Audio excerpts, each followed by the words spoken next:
Well, hello there, ladies and gents. I'm Tammy Ski. Thank you so much for popping by my channel for one of my takes. If you couldn't stomach sitting through that hour-and-a-half long roundtable that Trump hosted today about Antifa, I don't blame you. I could barely stomach it myself, but I do want to get to a few significant parts of this because this is absolutely horrendous. It's terrifying, and our constitutional rights are being chiseled away day by day. This was such a consequential speech that he gave. If you looked up the word fascism, that's exactly what they're doing, play by play. And it's all around a leader, like a cult figure leader, charismatic leader. And of course, that's Donald Trump. I want you to understand something. When he's talking about Antifa, he means us. He means people that have taken to the street to protest him. Not every single protester is affiliated with Antifa, but what he wants to do is brand his opposition as Antifa. This way he's saying, hey, look, Antifa is a terrorist organization, and we need to crack down on those people. So let's go ahead and jump into this speech. We're going to start off right from the beginning because the whole thing is BS crazy, but let's start. It should be clear to all Americans that we have a very serious left-wing terror threat in our country. Radicals associated with the domestic terror group Antifa that you've heard a lot about lately, and I've heard a lot about them for 10 years.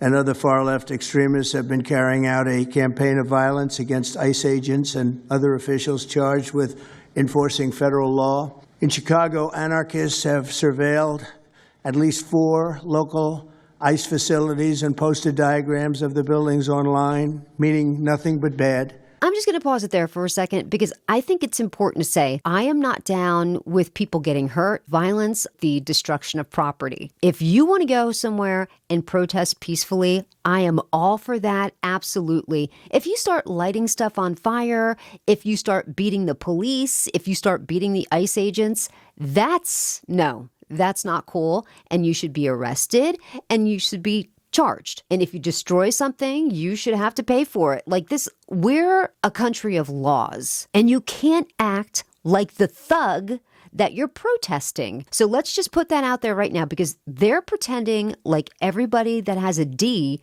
after their name. If you're a Democrat, you've got to be Antifa. You've got to support Antifa. You have to support the violence that they're perpetrating through these. I don't. And I think the majority of Americans don't either, but they do think that people have the right to protest without being labeled Antifa. Now let's get to this flag burning bit because really, I mean, this is kind of what kicks everything off where he's talking about how he's basically decimated our First Amendment right.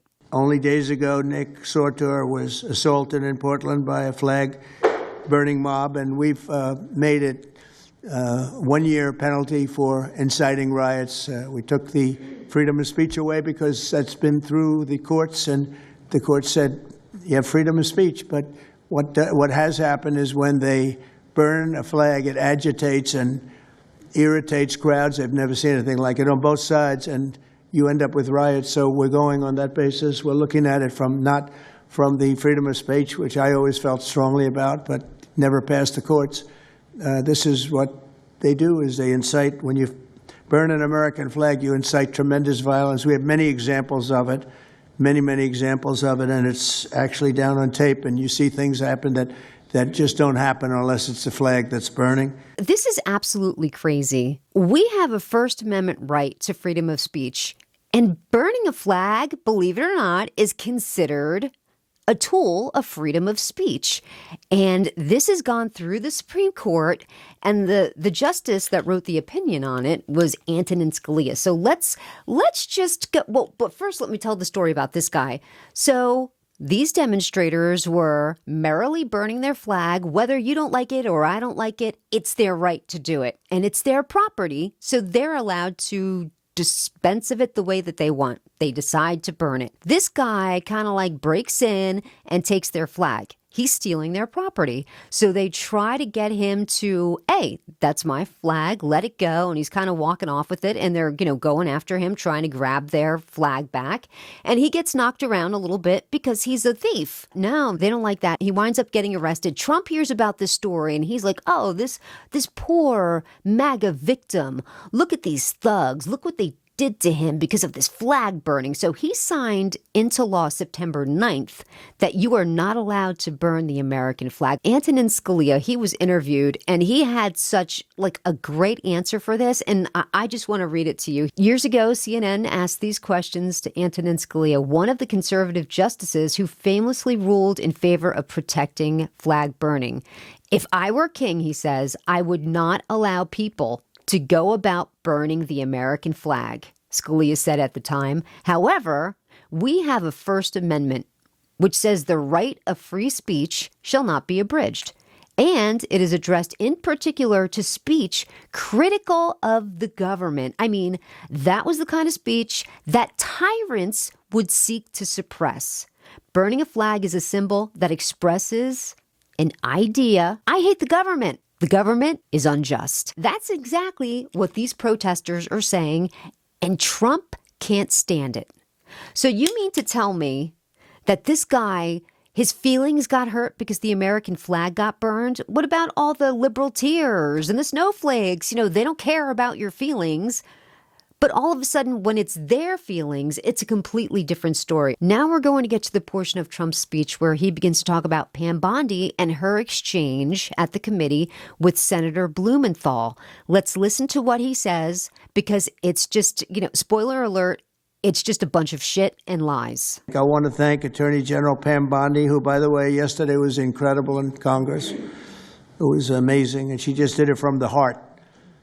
And the brain, because she's very smart, in all fairness. But she did it from the heart, and she did it an incredible. Everybody was talking about it. She exposed some of these fake senators, these terrible senators, people like Blumenthal that had a phony war record. For 20 years, he talked about what a hero he was, and it turned out he never went to Vietnam. For 20 years, he talked about being a hero in Vietnam. Then it was exposed when he said what platoon he was with, and it was exposed that somebody was watching from that particular platoon. They said he was never with us. And then he went out and he cried and he was ready to drop out of the election. And disgraceful. And then he looks at people like Pam and he starts criticizing her, and she's a patriot.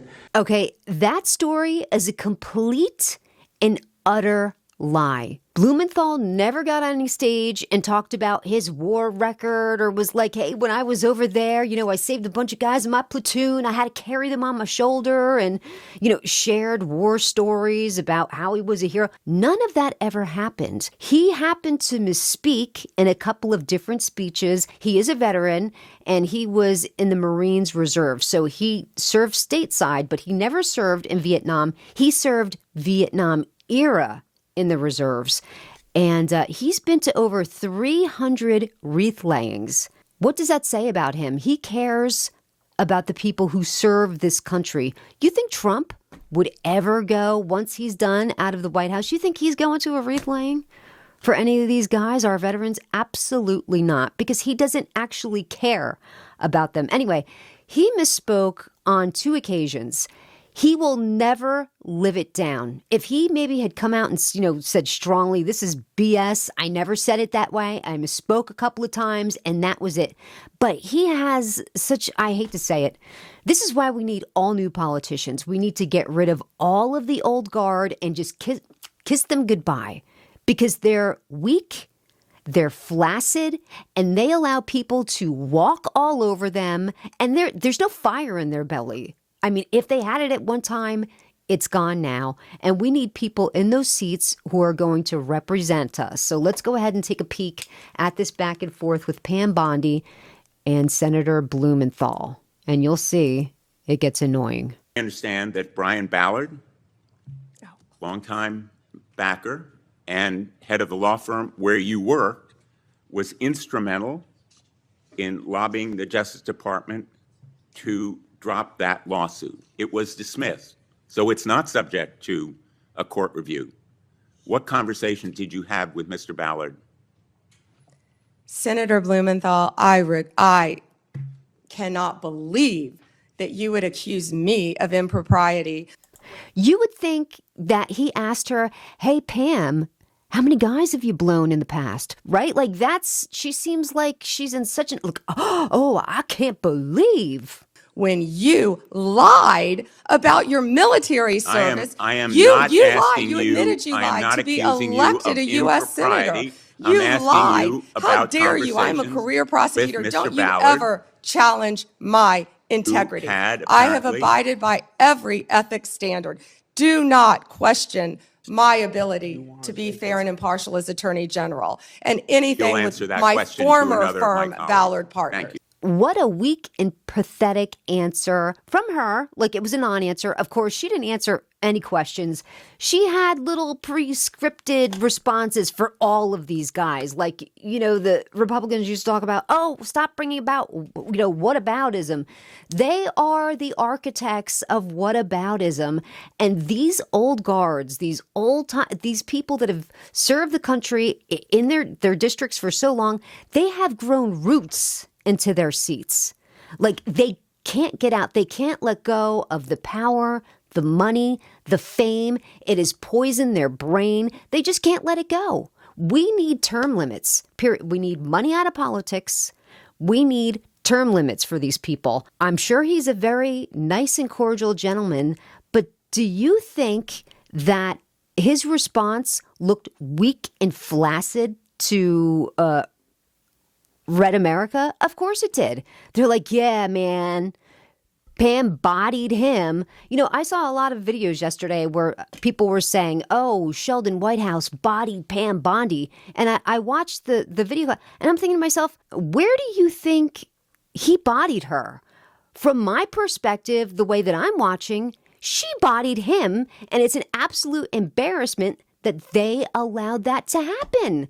Speak up. Say something. And if you're not going to represent your constituents with a fire in your belly, leave.